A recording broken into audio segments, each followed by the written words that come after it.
Coming up on the next episode of Zuzu All Grown Up. Look, Daddy, teacher says every time a bell rings, an angel gets his wings. You're now listening to Zuzu All Grown Up.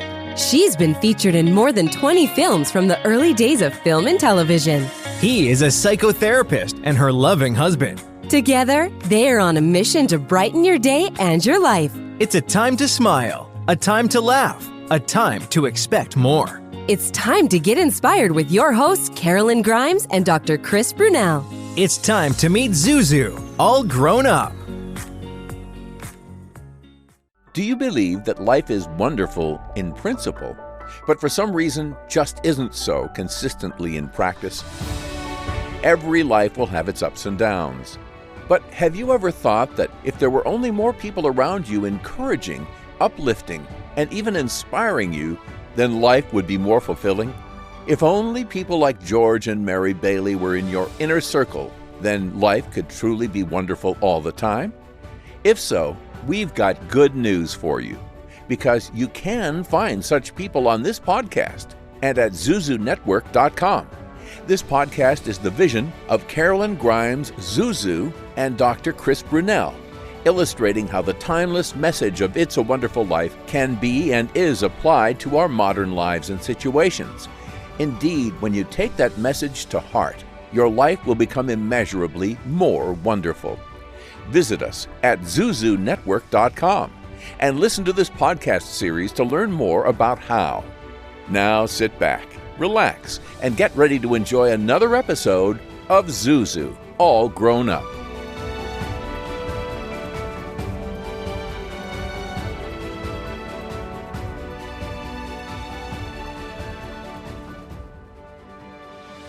Today we have the privilege and absolute delight to invite Mr. Jimmy Hawkins to the show.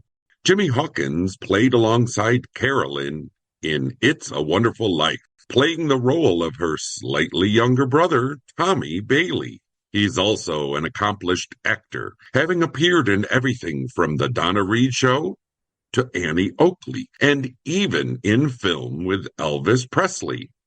He's also a well-recognized producer and author.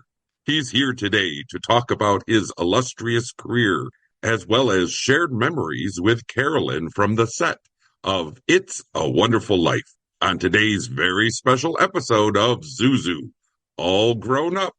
Don't go away. Get ready for miracles. Get ready for Zuzu, All Grown Up. We're back with Jimmy Hawkins, actor and producer, and co-star of It's a Wonderful Life. Karolyn and Jimmy, Dr. Chris, I see you're already busy chatting away as old friends. So I'll turn the mics over to you. Well, today we have joining us Jimmy Hawkins, and he has a very storied past. Many movies, many TV things, director. He's been everything in the movie industry at one time or another. And I'm really proud to call him our friend, you know? Yes, he's been our friend for many years. So, Jimmy, we're introducing you now, but mostly as my little brother in the movie, It's a Wonderful Life. He played Tommy. Yeah. Always good talking to my older sister. We've had many chats for the last, 30 years now, isn't it? A little over 30 years doing this together. So, yeah. It was actually 40 years. The Target tour was 93. You have had a long career in show business. I know you've done scads of movies, and you've done a lot of behind the camera situations, and you've directed, you've done everything. So can you kind of give us a short overview of what your life in the industry has been like? My mom first walked me on to the MGM lot in 1943 to do a picture with Spencer Tracy. And while we were doing that picture, the AD, the assistant director, came up to my mom and said, on the next stage is Lana Turner. She's doing a movie, and they're looking for a kid. and they can't find one, and your kid would be perfect. So if we get something a little lull over here, I'd like to take you over there and introduce you to the director. So I got a great picture of my mom and I with Lana Turner, meeting her for the first time. When they saw me and talked back and forth, they signed me to do that film. So the next week I was on that movie. It just never stopped, especially at MGM. At our house, we called it MGM because I worked so much over there. I did a lot of films with even Lassie at MGM. Then I really started working a lot when television came in back in the late 40s. I did 176 shows. It was live television back then. Then when that series ended, I did a series called Annie Oakley, and that was for Gene Autry. Whenever we were not shooting the films, we'd go on tour to state and county fairs, and I had to act with my horse from the show. And we do rodeos and home shows, county fairs, everything. They kept us busy all summer. That was a great experience, meeting the people that enjoy the Annie Oakley series. I'd go out with myself, and sometimes I'd go out with Gail Davis, who played Annie Oakley.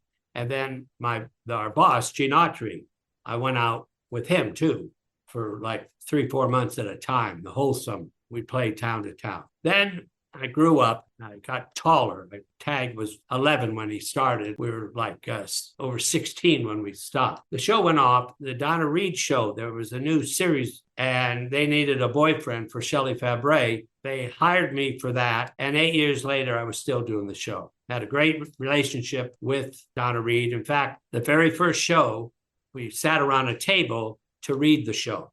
And I saw her at the end of the table. So I walked over to her and I said, excuse me, Miss Reed, my name is Jimmy Hawkins.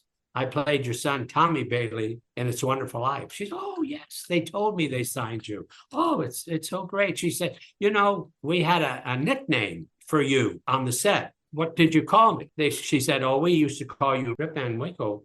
Why was that? She said, because you could sleep anytime while they were setting up shots. You would just fall asleep. And all this commotion be going on, lighting and everything. And then they'd go over when they were ready and shake you and wake you up, and you'd be bright-eyed and bushy-tailed. And that's why we called you Rip Van Winkle. And I had a great relationship with her. And after the show, we'd have lunch. It was just a great experience. And then one year, we started a thing called the Donna Reed Festival. And some of the other cast from the movie went out to Denison, Iowa, to Donna Reed's hometown to celebrate the 50th anniversary. It was a great evening. I loved that evening. And I loved that everybody was there, not only to support Donna Reed, but they came at my invitation and really made it very, very special. I mean, to have all those people back there from the show, and here you are explaining what you did on the show and showed some footage of you doing the movie. And it just turned out to be a great, great evening. I thank you again. I've always appreciated. Did you invite those storms too? That's the ambiance of, I have a funny story to tell. We first got there and there was no real motel. There was one across the street from a place called Crumps where you ate and they put on events there. It was kind of the only place to go in town. So we walked across the street and they said, well, you have to sign up and get your room. And they give you the key to the room and then hand you a light bulb. What is this for? Oh, well, you have to screw it in when you get in the room because a lot of people steal the light bulbs. I thought, oh my gosh, this is great. Everybody walking around with the light bulb looking for their room. It was a wonderful experience for 25 years. And then we started working together. A lot of people ask me, the second thing they always ask is about It's a Wonderful Life. And they're so wonderful to ask us all these questions. But then they say to me, how was Elvis? I've always been lucky to work with very nice people. It was just very special. But after doing over 400 movies and TV shows, I was just burnt out. I just didn't care to act anymore. I went into producing. And the first movie I produced was called Evel Knievel with George Hamilton. It turned out great, and it was a low budget film, cost $700,000. And it opened at the Grauman's Chinese Theater in Hollywood. There were people around the block waiting to get into the 10 o'clock show because the 8 o'clock show was packed. A great, great experience. It made a lot of money real quickly. And so I said, I like this. I didn't, when you're an actor, you come in at a certain part of the making of a movie. When you produce a film, you're there from day one. Get an idea, you got to hire a writer to write it. You have to hire a director, crew, and all this stuff to make the movie. You're there every day for maybe 6 months, prepping the movie, going on locations, picking the location. And I just love the experience of that. I didn't have to memorize any lines. It was great.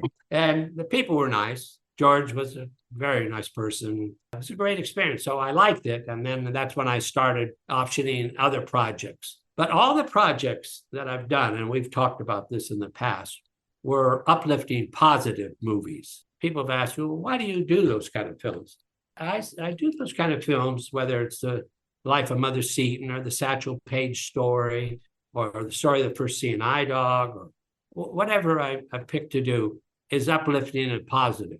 It shows people, if they go to the theater or watch on television, they see this lead character going through all these obstacles in life. They're really way, way down. And then at the end, they've fought their way back. And I do that because a lot of people are faced with the same problems. By seeing one of these movies, they said, well, if that guy, that lead character can go through that and come out on the other side a better person, maybe I can too. And so they stick with it. It's much like all the people that have come up to you, to us, through the years, and talk about Frank Capra, George Bailey wanting to commit suicide, and how he got through all that and realized that life is wonderful.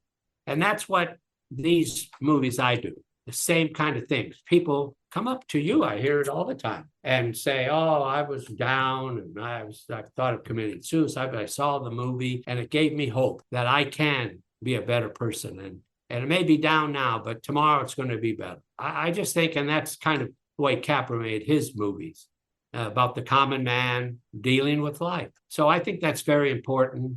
And I know all the people that we've talked to like to tell us their stories about how they've overcome obstacles. I don't know. That's kind of it in a nutshell. 80 some odd years in the business, and there it was in a nutshell in 5-10 minutes. But that's the way very positive legacy that you're leaving behind. Yeah. Right. Love leads the way. Love leads the way. I was at a family picnic at one of my cousins. We have a 4th of July picnic, and there's like over 100 people there for it. They have all sorts of games and contests. And I had one of my cousins come up to me. He said, I read a book and I'd like to get it to you. I said, oh, yeah, what's it about? He said, about the first CNI dog in America. I said, oh, really? Okay, well, tell me about it. I'll go pick it up or whatever. So I read the book and I just fell in love with it. And I took it everywhere. I took it to all the networks, took it everywhere, even took it to a dog food company to maybe they would sponsor it. Then one day I heard that Disney had a new channel on, and they were looking for uplifting movies. So we set up a meeting with them, pitched this thing. It was a book. I had a book for them and everything. They said, okay, that sounds very interesting. The lady that's head of development for Disney, just leave the script. We'll read it and get back to you. That's why we're here. You put up the money and we get a good writer to write. Oh, we don't do that here. We just buy scripts that didn't work other places. But for our things we're looking for, that's fine. Because there's a lot of great scripts. They just decided not to shoot them for one reason or another. I said, oh, well, we don't have a script. What else are you looking for in case we come across the script? And she said, but would you do me a favor? Leave the book. Oh, okay. So left the book. And next day, she calls me. She said, who do you think could write the script? And I went, oh, great. There, boom, we're off to make a movie. And then we did all those steps. Got a screenwriter. And then we were scouting locations in Nashville, Tennessee, where the story actually happened. I was riding in the car with the head of the film commission because they wanted us to shoot it there. Of course, that's good for economy. So they were telling me, oh, Delbert Mann is on our board. I said, Delbert Mann? Delbert Mann was an Academy-winning director. And I said, well, how close? Does he work with you close? Oh, yeah, we have, everybody gets together. We have phone conversations and we call him and then he's in on the conversation. I said, you mean you have his phone number at home? Yes. I said, I want that, please. Because I don't like going through agents, not at all. So we called him at home, told him what it was about. He said, send me the script, read the script. He came on board. And then he was so well liked and loved.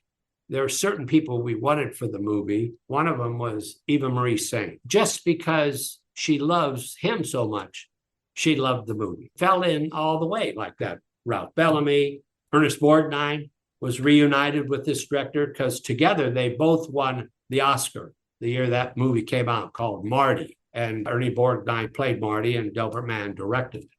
So here they were together again doing our dog movie, Love Leads the Way. And people just loved it. I mean, if you could get the Kleenex concession for that, you'd make more than you made doing the movie.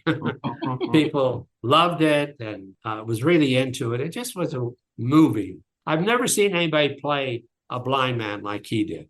You know, usually people just are looking off. And then before every take, when they say, okay, roll them, okay. And right before action, he would put his finger up in front of his eye and he'd concentrate one eye on the finger and one down the road someplace. And he looked like a real blind person. There's a certain look and he could get into it like that. I just thought he was a fabulous actor, great guy to work with. We did that, and then you look for the next one. Usually you try to get other projects going so that you can, you know, go from one to the other. But I did The Life of Mother Seton, America's First Saint. She had to overcome great obstacles. I saw a kid on television. His name was Gary Coleman, and he was becoming very hot at NBC. And I said, oh, I like him. I think he's good. I'd love to do a picture with him. So I looked back on all the movies I had done. One of them was Mr. Scoutmaster. And I thought, oh, that was a good picture. I came up with a storyline and pitched it to the network. And they said, great, you get Gary Coleman, we'll do it. I said, well, call his people and tell them I want a meeting with them. So, yeah, okay, that's fine. I met with them. And it turned out the director who directed that movie in 1951 or 2, whenever I did that, was still directing. And so I brought him in to direct it. I said, he's great with kids. He'll be great with Gary. And they would always play good cop, bad cop. And then, oh, he's great. You know, he's done huge movies, Cinerama pictures. He's just a very prolific director and well-respected. But then the other one said, well, he's kind of old. He was like 71 at the time. He says, you know, he could drop dead. He said, whoa. I said, oh, yeah, I'm sure he's going to drop dead right on the set. Yeah, he did. Oh. So, oh, my God. I mean, it's laughable when you're sitting there with him. Oh, he's going to die, 71. Look at us. We're in our 80s and we're still going. So, you know, I would think, oh, sure, he's going to die. Right. Hey, we couldn't get anybody better. He'd be great. Well, okay. Then he did. Oh, my God. So it's really been exciting. I love the process of, you know, developing the movie, putting it, this is where the story should go. And, you know, talk to the writer. I think this would be good here. What do you think? And I just love it. I love being on a movie set. I love a sound stage. It's just been a wonderful experience. And it's always uplifting to see these films do what they do. I just have liked the business. And I've written 5 books about It's a Wonderful Life. It's always fun to go and see a stack of books in the bookstores and then they're all sold out and they have to get more. You know, it's always fun. So, and the people love them. They're very informative. And you, of course, have shared wonderful stories that are in the books. Some great photos. You took some great photos from It's Wonderful Life. They were just classics. We started having a discussion about 40 years ago when we first got together and talked about being on the movie and the rap party. And I came up with this story, and then you and Carol would kid me about it. And I said, no, I really did that. But there was no proof of it, you know. So we don't know what it is yet. So we're talking about a watermelon eating contest. Yes, at the picnic, right. Yeah. It's at the picnic. And to my listeners, this kid is like 4 years old. And he said he won the watermelon eating contest.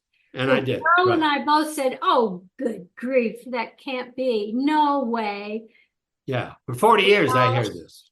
He heard that for a long time. I said, no, I didn't. I'm telling somebody that they're talking to. He says he does. What did you do that made you win that contest?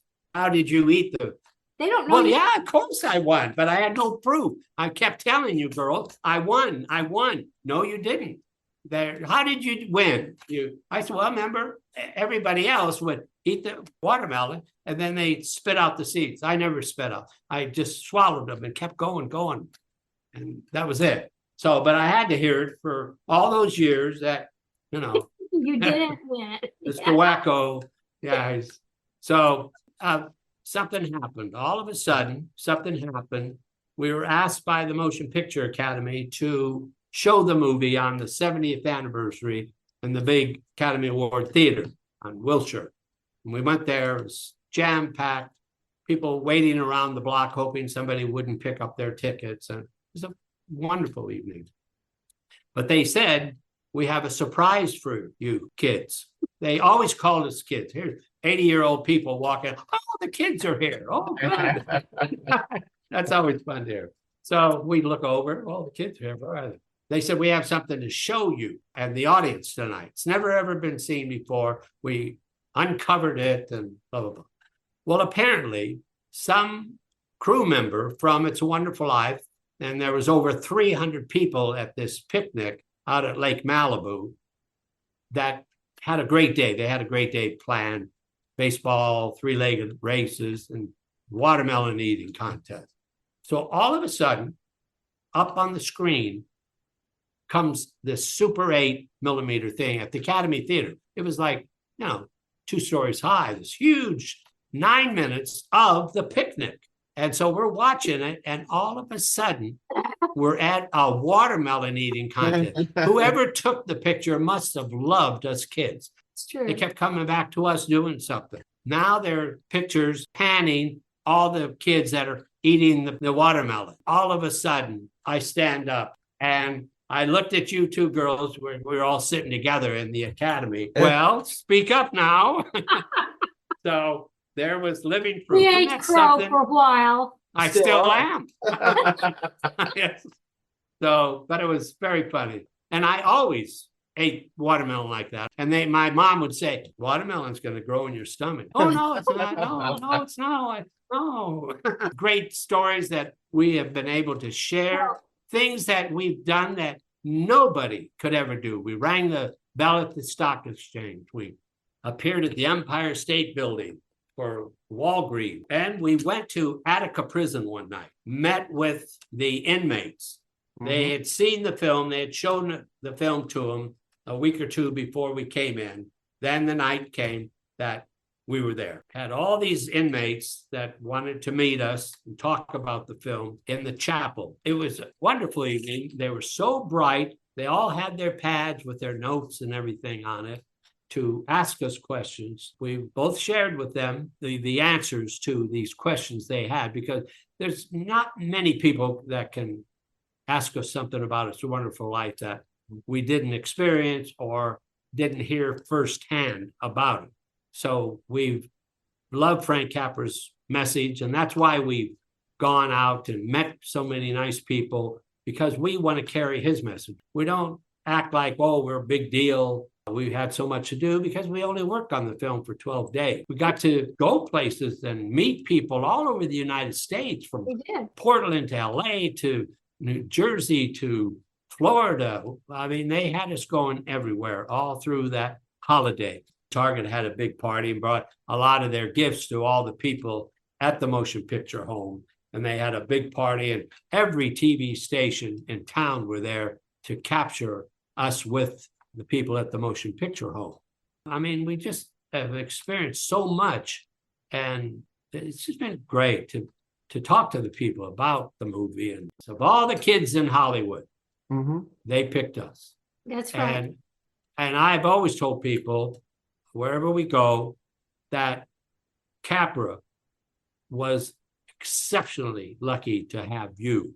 Not just because you did a great job for the movie, and that's what he was concerned about, but for getting together and have you personality that you did have, and the time that you spend with each and every one of the fans coming up to us.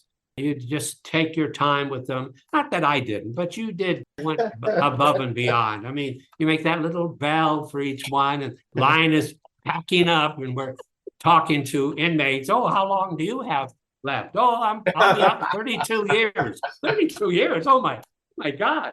So, but you're so patient with them making the bell. All I have to do is burp on the picture or whatever, but you have to make a little bell. Carol had to make a note because she always played the piano. I was stuck with a burp. It's been great. It's been uplifting, very positive experience. I think that's what you do with your podcast. You try to get uplifting people to tell their stories, to let other people know it can be bad, but it's going to turn around. You've got to believe and know that it will. If you have the gift, whatever business you're in, you'll make it. Tell us about your production of the radio version. Wonderful Life raised hundreds of thousands of dollars for a couple charities that night.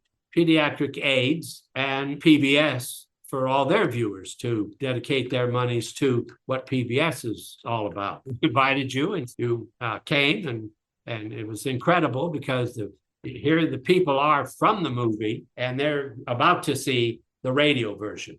And the radio version was exactly like the movie. And we had a orchestra and we got the music rights from the Dimitri Tiomkin estates.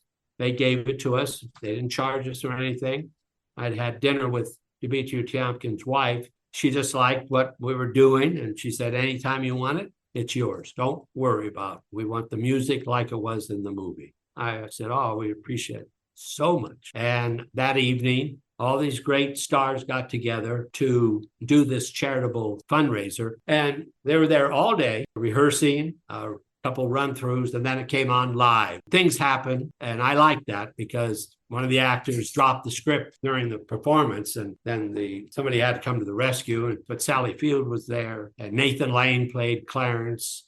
It just was an all-star cast that people loved. They packed Pasadena Playhouse, and then, of course, it did extremely well on PBS. And there you were again in support of it because it's a good cause. Anything that It's a Wonderful Life can do to raise money, lift the spirits of people. Anyway, tell me, how did this show come about? I mean, it's a great message, and you're the perfect one to carry it. How did it happen? This is fabulous that people are putting time and effort into something really uplifting and positive. We were in person's living room visiting them, and we were watching TV. He and I were, I guess, talking back and forth about the TV show. And Kevin Stillmock, we were with him and his mother. He said, you really know how to work with each other. Would you be willing to do a podcast?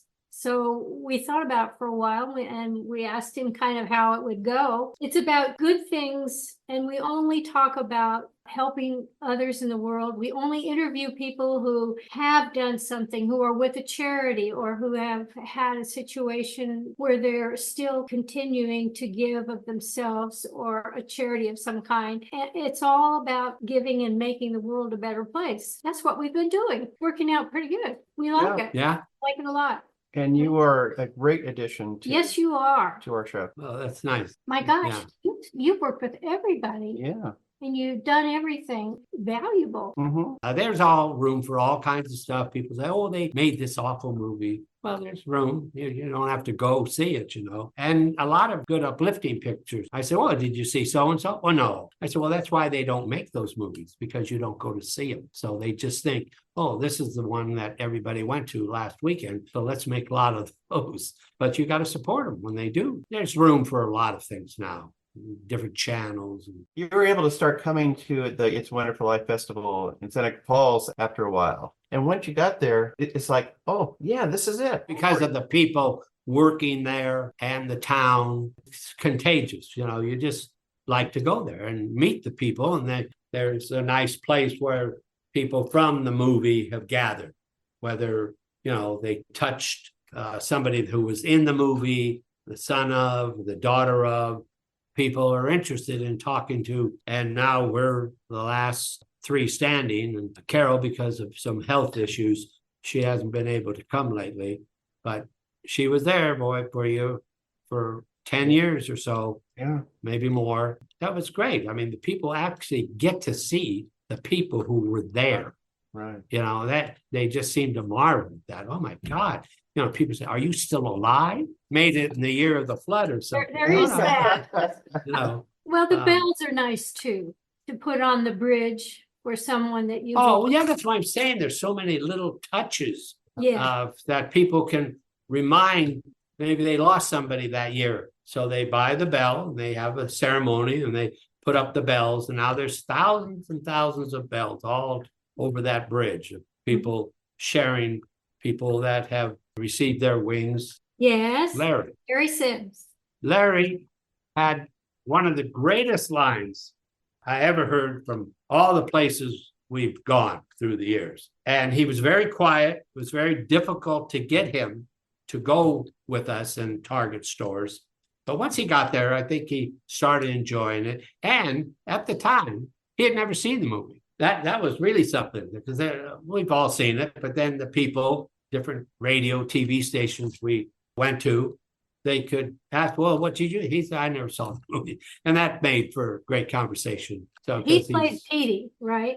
Remember? Yeah, he was the oldest. He was the guy, how do you spell this? How do you spell that? But he had an interesting life the way he lived it. I remember doing this one television show. And so we talked about our salary. I had found a sheet that had our 4 names on it, what salaries we got each day for doing the movie. Larry, he got $100 a day. You and Janie, Carol, got $75 a day. And Tommy Bailey, that me, I got $50 a day. Announcer at doing the morning show said, you told us you all had the same agent and you all worked 12 days on the movie. Why do you think you got that pay rate? Why did you get 100? They got 75 and he got $50. Why? We'll join Karolyn and Chris in just a moment with more of Zuzu All Grown Up. First, an important message. Start your morning right with premium coffee roasts available at ZuzuNetwork.com and drink them in your Zuzu All Grown Up coffee mug. Also perfect for tea and hot chocolate. Stay inspired throughout the day with the same gratitude journal used by Karolyn and Chris, and check out t-shirts, hats, books, Christmas keepsakes, and more at ZuzuNetwork.com/shop. Are you wondering whether to sell or donate the car you no longer need or want? Consider that. Donating it to a legitimate, legally recognized nonprofit organization, not only will you receive a tax deduction, but you'll be contributing to a worthy cause. Finding a worthy nonprofit organization can be time-consuming and even a bit stressful. I'm here to present to you one of the most amazing, legitimate 501c3 nonprofit organizations in the world. The United Breast Cancer Foundation. The UBCF provides screenings, treatments, aftercare services, educational materials, as well as patient and family assistance. We ask that you help in that mission by donating your unwanted or unused vehicle to the UBCF. Simply call 888-842-5505. The process is fast and easy. Call 888-842-5505. 888-842-5505. Help us in our mission and get a tax deduction. Call 888-842-5505. Thank you for your support. A careless driver can change your life in an instant. Do you know what to do or who to call? If you've been injured in a motor vehicle accident and don't have an attorney, call Auto Accident Help Desk for a free consultation. We can answer all of your questions and estimate the potential value of your case. Call Auto Accident Help Desk and connect with an expert personal injury attorney. Call 800-297-9766. 800-297-9766. Don't worry how to handle your medical bills, lost wages, and pain. We will get you the money you deserve. They got me way more than the insurance company offered. The consultation is free, and you don't pay any legal fees unless we win or settle your case. Make the smart call if you've been injured in an auto accident. Call Auto Accident Help Desk for a free legal consultation. Call 800-297-9766. 800-297-9766. 800-297-9766. Auto Accident Help Desk. Join Zuzu's network today at ZuzuNetwork.com/join. Karolyn is creating an international network of aspiring angels, everyday people who believe that they can help make the world a better place by making life better for even just one other person. Let us know you want to earn your wings at ZuzuNetwork.com/join, and Karolyn and Chris will send you inspirational material to support you in your journey. We're back with more Zuzu All Grown Up. And Larry came up with one of the greatest lines. And here he is. He never talked or never volunteered anything.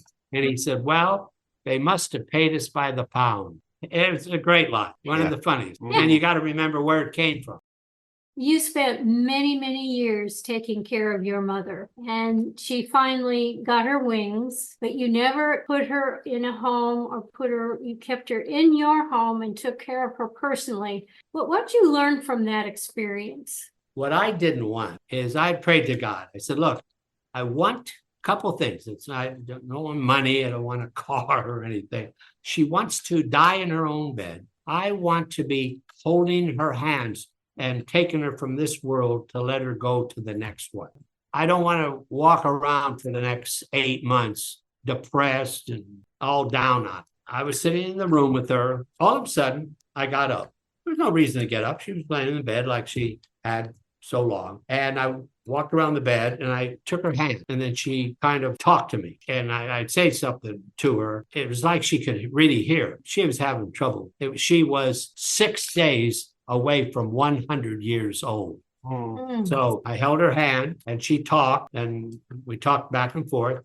I put her hand down. I walked back to my seat and I looked back at her, and then I scrunched down to see if her chest was raising with air in it. She was gone. But I know God let me have my wish that I was holy. So when she went on to the next life, whoever was on the other end was there to greet her. And I was never depressed about it. And to this day, I never cried, because I know she did a great job while she was here. There's other stories connected. My mom was adopted. Her parents died when she was like 3 years old. Her mother had 3 sisters, and each sister took one of the kids and raised them. My mom got great parents. My grandparents were incredible people. I thought, wow, she was lucky. And she always understood that somebody took her in when they had a choice or not. This came about me, an opportunity to take care of a family member while somebody was going through some problems. Problems were supposed to be over in 2 to 3 months at the most. And it was over 3 years. And this little boy from 2.5 to 5 stayed with us. And my mom, she was driving till she was 95.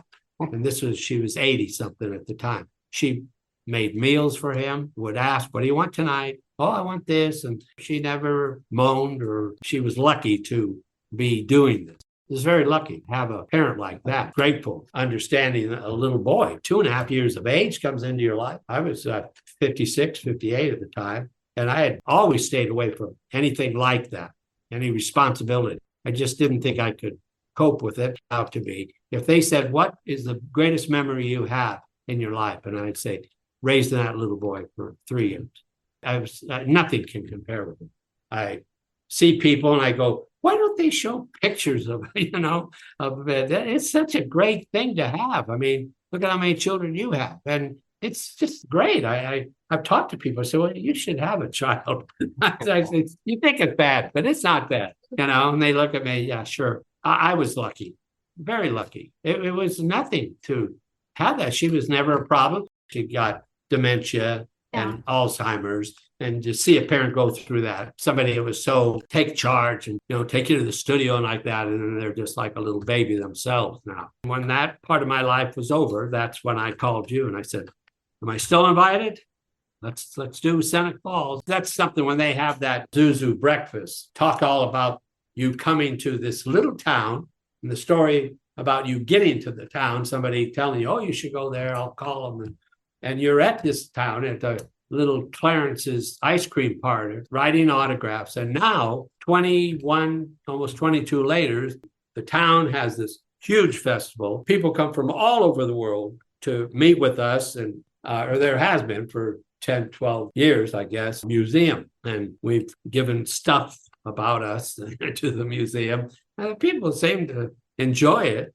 It brings back memories, a lot of photos from the movie. And then other things that we've done in life that, are kind of connected with the movies. And they seem to like it. And now they're going to be building a beautiful new museum. And I think the people even enjoy it even more. There'll be more and bigger memories with a bigger site and everything. It's just been great to be able to finish that one thing and then move into what you're doing at Christmas time at this town and how it's grown. And every time we have a 60th or 65th or 70th anniversary, all the major networks are there. People send their crews from Europe to talk to us and capture stories about the movie and what do we remember about movies. And they can't get over that. For some reason, we remember small things about doing the movie. I've done movies and I see the movie and I don't even remember going to the studio or getting to the studio, nothing. I go, always like that actor. I would have thought I'd never forget being in a movie with them. And it's like I'm seeing it for the first time. And I was in it. There you are. I don't remember doing that line on that set. And then yet at 4.5, you at 5 would remember everything. It's incredible. It's not like somebody, oh, well, you used to do this. No, you say, no, here's what I did. I got up early in the morning. I went there. It's just uplifting. We'll join Karolyn and Chris in just a moment with more of Zuzu All Grown Up. First, an important message. To find out more about the organization featured in today's episode or a previous episode and to learn more about how you can help, go to zuzunetwork.com/beanangel. Ever tried balancing a dozen eggs in one hand while hopping on one foot? Or maybe juggling cats while riding the unicycle? Sounds ridiculous, right? But guess what? That's exactly what texting while driving is like. Your human brain only has the capacity to focus on one thing at a time. So when you're behind the wheel, give driving your undivided attention. Don't drive distracted. A message brought to you by the National Highway Traffic Safety Administration, Project Yellow Light, and the Ad Council. This is an important announcement for anyone who wants health insurance, even if you missed the deadline. That's right. Don't worry if you missed the deadline for open enrollment. Right now, you can get the health insurance you and your family need from top insurance providers, even if you have pre-existing conditions or no insurance at all. The Plus Benefits Health Insurance toll-free number has been extended to help anyone who wants health insurance coverage now, or anyone who just needs a better plan or a lower price. Did you miss the penalty deadline, have a baby, get married, or get dropped from your plan? Don't worry, plans are available now, and in just minutes, we will help you find the right plan that's best for you and your budget. Call Plus Benefits Health Insurance now at 800-332-1993. The call is 100% free and the help is real. You can finally get health insurance that's right for you. But hurry and get covered before it's too late. Call 800-332-1993 now to find the best plan at the lowest price. Call 800-332-1993. That's 800-332-1993. 800-332-1993. Imagine having all the money you need for retirement, all the income, every month, guaranteed. That's Secure Future Investor. Secure Future utilizes an indexed annuity tied to growth in the U.S. stock market, but without any risk of loss ever. That's right. No matter what happens in the market, your investment can never decline. Down years, you're insured against any losses. Boom years, your retirement account grows exponentially to increase your worth. Whether the market is up or down, Secure Future Investor can set you up with guaranteed money for life income. It's the difference between thinking you have enough money to retire and knowing you're getting that retirement check every single month for the rest of your life, no matter how long you live. Over 40 years old? Call now. 888-288-7088. 888-288-7088. Sponsored by GP Agency, Inc., Raleigh, North Carolina. Licensed in all states. Performance may vary. Consult with your financial professional before making an investment decision. 1 out of 8 women in the United States will be diagnosed with breast cancer in her lifetime. And the chances are you know at least one person who's been personally affected. But right now, you can help. It's simple. Donate your unwanted vehicle, RV, or trailer to the United Breast Cancer Foundation. It's the easiest way to contribute to one of the nation's leading charitable organizations. The process is fast, easy, and free. Not only will you be helping, but you'll also receive a tax deduction. The United Breast Cancer Foundation offers an array of programs and services that help and support families and individuals dealing with breast cancer.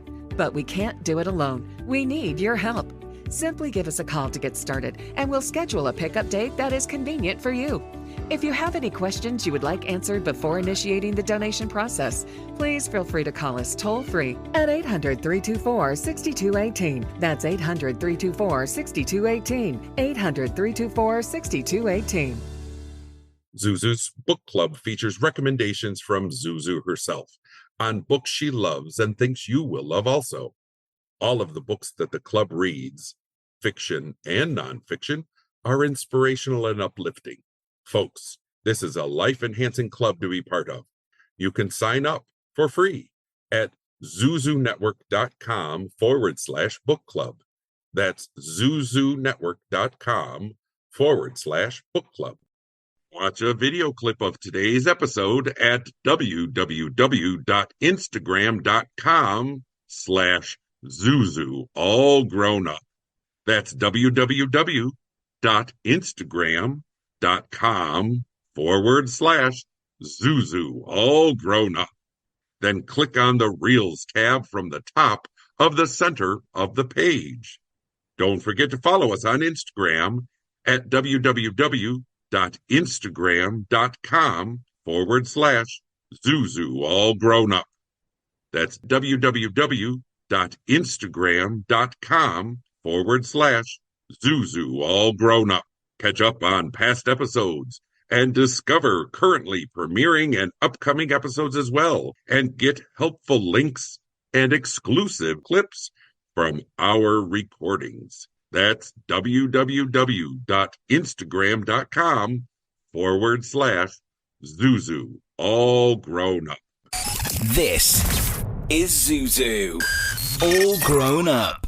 I have a scene where I'm sitting on Jimmy Stewart's lap, putting tinsel on and he's there depressed, thinking of the $8,000. He's just his brother's coming for a big celebration, just won the Congressional Medal of Honor, and now this terrible thing, as if he had absconded with money, and he's just depressed, and we're all doing stuff, getting ready for Christmas Eve, and I'm talking to my daddy, and Janie's pounding on the piano, and all of a sudden, and this is in rehearsals and in tape, he grabs me and pulls me into him. And then he's just holding on to me very tightly. And boy, he did it for the first rehearsal. Now, I'm wearing this Santa Claus mask around my neck. And every time he pulled me in, the mask would hike up automatically. And the inside of the mask was like sandpaper. And so it would hit my cheek and scrape my cheap. So now they are doing it again. And he did like 4 or 5 times. And I went, oh no, this man's going to grab you again. And the mask is going to come up and it's going to scrape your cheek. Oh, you're getting set for it. But if you look closely, I don't flinch at all. I don't go, uh-oh, something coming. Oh, brace yourself. Oh, guy, why does this man do this? Oh, no, he's doing it there. Oh, boy. So I never forgot that. That's something.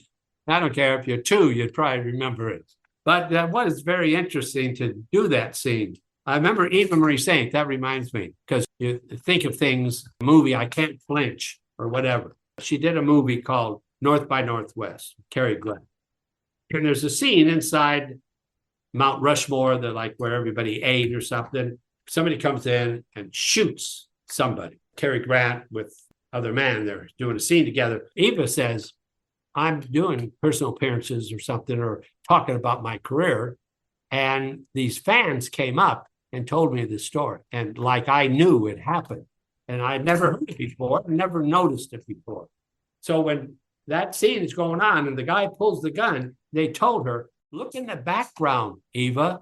There's a little boy having lunch with hundreds of other people. But the little boy, right before the gun goes off, puts his fingers in his ears because it's going to be so loud. And he rehearsed it and shot it just like me with the thing. Oh, God, he's going to do it again. Well, this little kid in the background is going like this. It's in the movie. And she said, can you believe what people remember? And people have told us stories. Oh, I saw this. And they tell us things. They know that picture word by word. It's very interesting. Will you share your famous line from the movie with Jimmy Stewart with the audience? It's the way that Frank Capra set it up. Turned out to be interesting to me. And 50 years later, I asked him, we were at some function together. We leave the living room and we're walking towards the kitchen in this scene. We start going through it. The cameraman's there to see the lighting and see what the actors are going to do so he can light it after we rehearse it. we come out of the room, and all of a sudden, Capper stops Jimmy Stewart and Donna Reed. Stop. Everybody stop right where you are.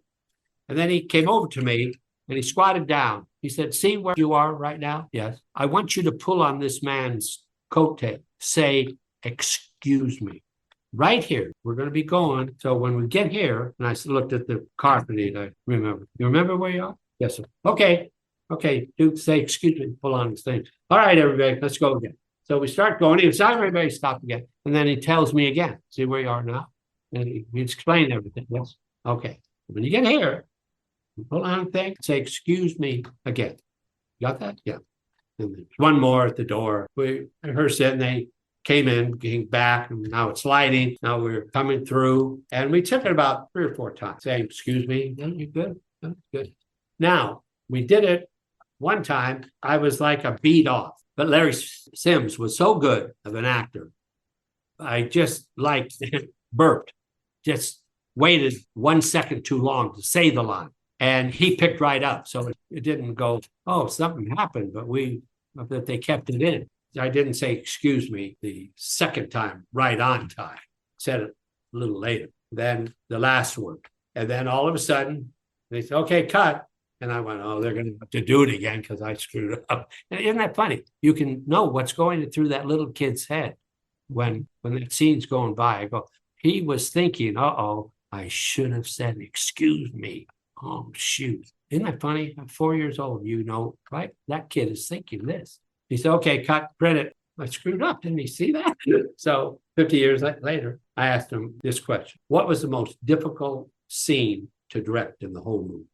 He said, oh, that's simple. One with you kids. It was just so difficult because there were so many layers to it. Here you have the kid asking his parents, how do you spell this? Your old girl pounding on the piano.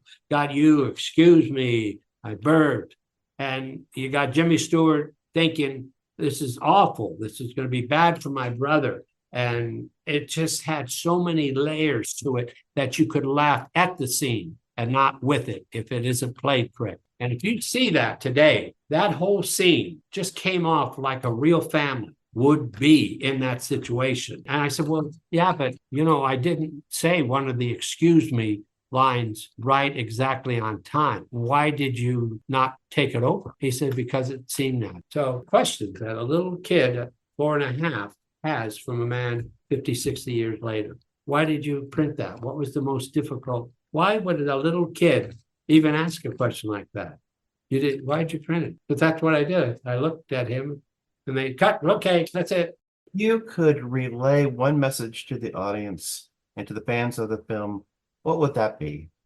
Well, I think it's really the theme of the whole movie itself, that we're all important. We can all make a difference. One man can make a difference.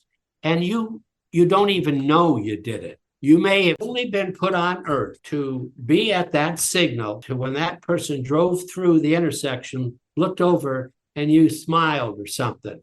And that's the only reason God put you here. You have to be here to do that to that person at that moment, because that's going to change their life. So one man can make a difference, and he does make a difference. And it's our choice to make a difference in people's lives. Some people just go through life. They're not good. They're not bad. They just do what they have. But there are a lot of givers and there's a lot of takers. But it's better to give than take. I've learned that. I know that. I just wouldn't think anything else. It's just the way it is. And if enough people think that way, it will be a better life. It can be a wonderful life. What is the one thing that you've done in your life that you said, I'm glad I was there for that moment, or I'm glad, or I know now I was chosen. Somebody tapped me on the shoulder, because you don't think so. You were rewarded your $75 and for 12 days and got that reward and done other fine movies with as big as stars that were in It's a Wonderful Life. But your biggest job in life was what you're doing today. You were just born for that, no doubt about it. No doubt. That was your intersection. And you're standing at that intersection, and all these people are going by, and you're giving them a positive message that you don't know how much you change those people's life when you look up at them and put that little bell. You've done it. Truly been born to do that. No doubt about it. for all the kids that were in the business at that time and all the interviews. I didn't just go on one interview for that. There was 2 or 3 of schlepping out to Culver City and meeting people again. And when they took us on the set, they were rehearsing inside the house. And then all of a sudden, Jimmy Stewart and Donna Reed came out on the porch, and the still photographer from the studio was there to snap that picture of that. And he looked, he said, "That's my bathing fountain. There it is." And that was for all eternity. This is going to touch lives for the better. He certainly did his job. And he said it himself. It's the film I was born to make. Well said. He knew that. All those other pictures he had done, all the war he was in, all those experiences he put on that film. That was huge. You look at somebody's desk, Old Man Potter's desk, there's things on it. He said, "I want this. This tells a whole story. That skull tells a whole story if you know anything about the skull." And you go, wow, that thing, hey, wow. So all those things and all your room, the way your room was, all tells who you were, who the parents were. We were the kind of people that were chosen not only to do that, but there's work to be done a long time from now. And people will know you've passed this way. You were Zuzu, and you have a unique name, and you have a unique personality that you take to all the people, and it's great. And we'll do it until he wants us to be someplace else to do something else. And we should be proud of that. But we never do it with the knowledge of, well, I'm doing it for this. Or, no, it's second nature. I've told my parents, oh, they had me doing this. I went to some personal appearance today for the Cub Scouts of America, and they had me do this. I don't want that man to be able to talk to me like that, or whatever the problem was. They said, that's fine. But while you're there, you act like you're supposed to. And if you tell us, well, you'll never have to do it again. But you make the best out of it. Don't walk around, what am I doing here? No, you act the way you should act. But then you'll never have to do that again. Okay, that was fair of them, Thank you very much for joining us today. It's wonderful that you have so many great memories and that you shared it with us. I can see what they were talking about when they say the two of you do work well together. You complement each other. So that's important. That's great. That's why I didn't know that you both did a podcast. Be good. Thank you again. And best of luck with all the shows after this, too. Thank you. I was on for years. Okay. All righty. Be well. Bye-bye.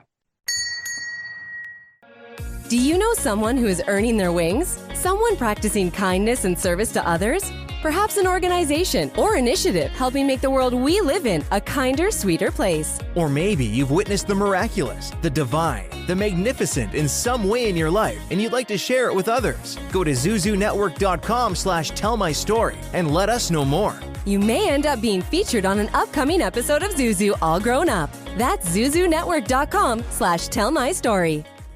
Now here's Seth Kennedy with today's parting thoughts. Mr. Jimmy Hawkins, it's been wonderful taking this walk down memory lane with you and Karolyn. A special thank you to you, not just for appearing on the show, but for all the work you still do to keep It's a Wonderful Life and its message relevant today. We'll be right back. You're listening to Zuzu, All Grown Up. Thank you for listening to another episode of Zuzu All Grown Up. We hope you've been inspired to live your most wonderful life now and to help those around you do the same. Remember, no matter what you're going through, no matter who you are, there are people who care about you and your life makes a difference. It is a wonderful life. Check out zuzunetwork.com for more on today's and other episodes, including transcripts and merchandise you won't want to be without. New episodes are coming soon. For transcripts of today's broadcast, go to zuzunetwork.com/transcripts. Zuzu All Grown Up with your hosts Karolyn Grimes and Dr. Chris Brunell. Announcer and guide Seth Kennedy. Executive producer Kevin R. Stillmock. Coordinating producer Holly Ann Way. Technical producer Stella Joelle. Managing producer Karina Filatova. A Wonderful Land production. In collaboration with Radio Wonderful.